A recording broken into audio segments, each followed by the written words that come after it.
Assalamualaikum dan salam Sarawak. Kusayang bersama saya Majidah Hamdan. Berita utama, Premier Sarawak Datuk Patinggi Tan Sri Dr. Abang Abdul Rahman Zohari Tun Datuk Abang Openg menerima 2 kunjungan hormat di pejabatnya di Wisma Bapa Malaysia di sini pada Rabu. Kunjungan pertama adalah daripada rombongan Angkatan Pertahanan Awam Malaysia APM Negeri Sarawak yang diketuai pengarahnya Abdul Wahab Rahim. Semasa ditemui media, Abdul Wahab Rahim berkata tujuan kunjungan hormat tersebut adalah untuk berbincang beberapa perancangan termasuk mewujudkan pusat latihan APM di Sarawak. Kemudian tu kita menyampaikan hasrat kita untuk memanjangkan permohonan untuk diwujudkan pusat latihan pertahanan awam di negeri Sarawak, sokongan beliau. Dan beliau pun juga menyokong di mana projek tersebut akan kita panjangkan ke Ibu Pejabat sekali lagi untuk dipertimbangkan dengan sokongan beliau. Dalam pada itu, beliau turut memberitahu bahawa setakat ini APM Sarawak mempunyai seramai 10,000 ahli aktif dan seramai 3,000 ahli harian. Sejurus selepas itu, Premier Sarawak menerima kunjungan hormat kedua daripada rombongan Perbadanan Kemajuan Filem Nasional Malaysia FINAS yang diketuai Ketua Pegawai Eksekutif Profesor Dr. Muhammad Nasir Ibrahim. Menurut Profesor Dr. Muhammad Nasir, kunjungan tersebut antara lain membincangkan kerjasama antara FINAS dan Kerajaan Sarawak dalam membangunkan industri perfilman di negeri ini. Itu yang berhormat membantu adalah untuk membincangkan hal-hal yang berkaitan dengan industri perfilman di Sarawak. Bagaimana FINAS dan juga Kerajaan di Sarawak bekerjasama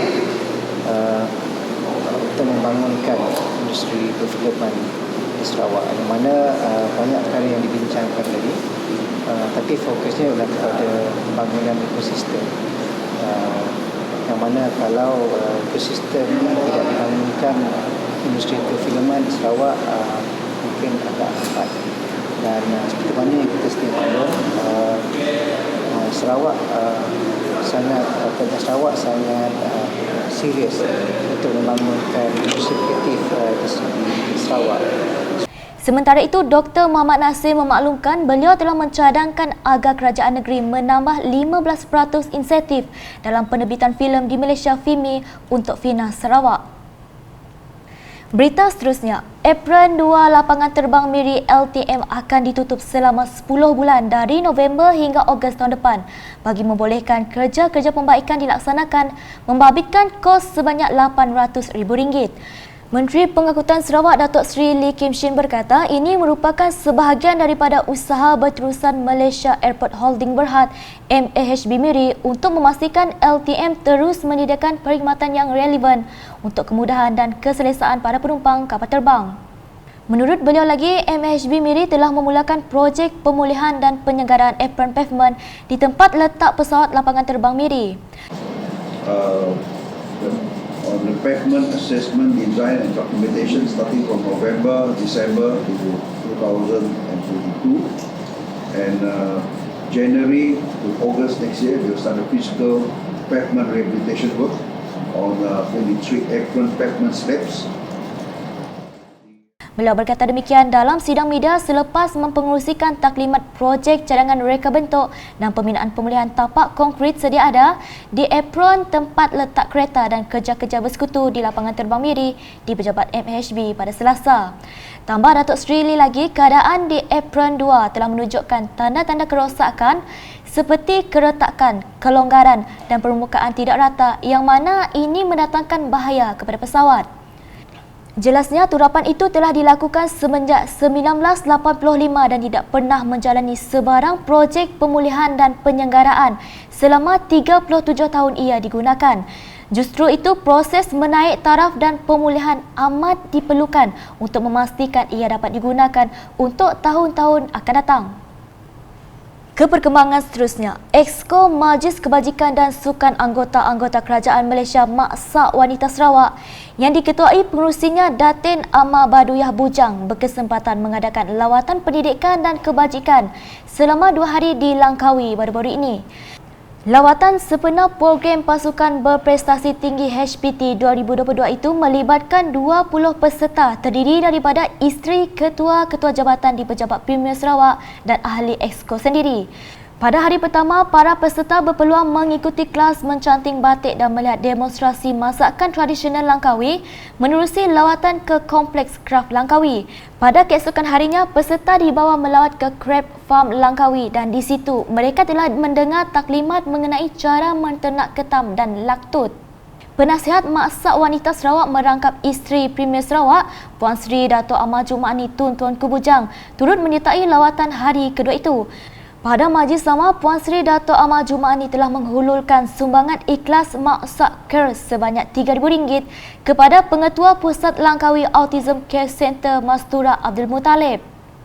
Berita selanjutnya, pelajar tahun akhir Pusat Pengajian Komunikasi dan Universiti Sains Malaysia USM dengan kolaborasi Shell MDS Malaysia sedang Berhad telah berganding bahu dengan Makerspace bagi menjayakan program Penang Young Makers Carnival 2022 bertempat di Makerspace Balik Pulau Pulau Pinang baru-baru ini.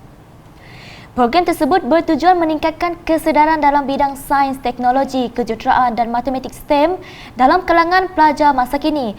Bahagian Perhubungan Awam kempen STEM It Up dalam satu kenyataan media pada Ahad memaklumkan program yang dijayakan di bawah inisiatif STEM Explore itu telah dihadiri kira-kira 150 pelajar sekolah di daerah Barat Daya yang berumur dalam lingkungan 7 hingga 13 tahun. Jelas kenyataan itu antara aktiviti STEM Explore yang dijalankan bagi menarik minat pelajar adalah Math Lab, Keyboard Hero, STEM The Builder dan Number Ninja. Katanya lagi, inisiatif STEM Explore ini merupakan aktiviti siri jelajah untuk mempromosikan kempen STEM It Up di mana visinya adalah untuk meningkatkan taraf pendidikan pelajar dalam bidang STEM. Terutamanya masih terdapat pelajar sekolah rendah dan juga sekolah menengah yang kurang meminati bidang berkenaan. Difahamkan STEM It Up merupakan kempen sosial yang bertujuan mengubah stereotip negatif dan tanggapan salah mengenai bidang STEM dalam kalangan rakyat Malaysia. Selain STEM Explore, antara inisiatif lain yang dilaksanakan di bawah kempen tersebut termasuk STEM Real-Types Dibang, STEM Safe Space, STEM Real-Types Growing Minds, Journey with STEM, STEM Challenge serta STEM Quest yang turut akan diadakan di Bintulu dalam masa terdekat. Orang ramai yang berminat boleh mendapatkan maklumat lebih lanjut mengenai kempen ini menerusi laman media sosial rasmi seperti yang tertera.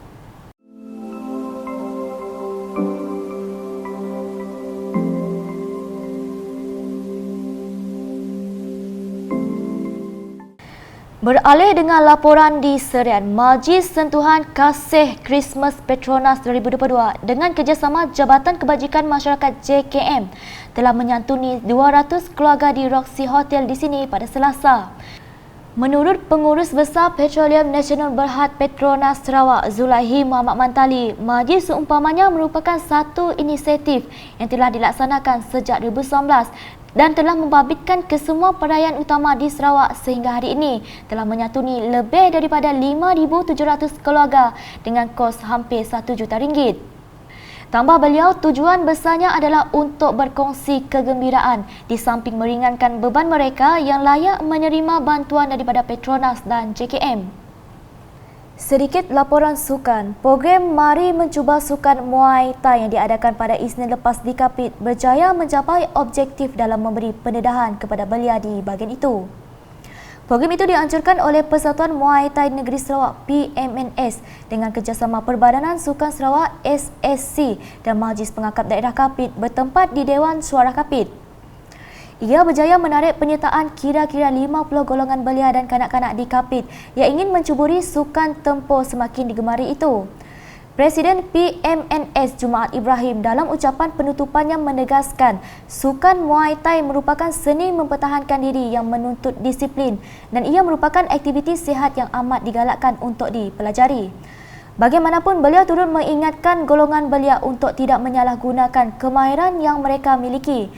Beliau dalam pada itu merakamkan penghargaan kepada semua pihak, khususnya Kementerian Belia dan Sukan Sarawak KBSS, SSC, Majlis Sukan Negeri Sarawak MSNS dan Majlis Pengangkat Daerah Kapit yang membantu menjayakan jerayawara itu. Pada masa sama, beliau berharap Kapit dapat melahirkan atlet Muay Thai yang berpotensi mengharumkan nama Sarawak dan Malaysia di pentas dunia satu hari kelak. Sekian edisi malam bersama saya Majidah Hamdan. Berita lebih lanjut boleh didapati di semua platform media sosial UKAS termasuk portal ukas.sarawak.gov.my dan UKAS channel di YouTube. #Mebafakta, salam UKAS.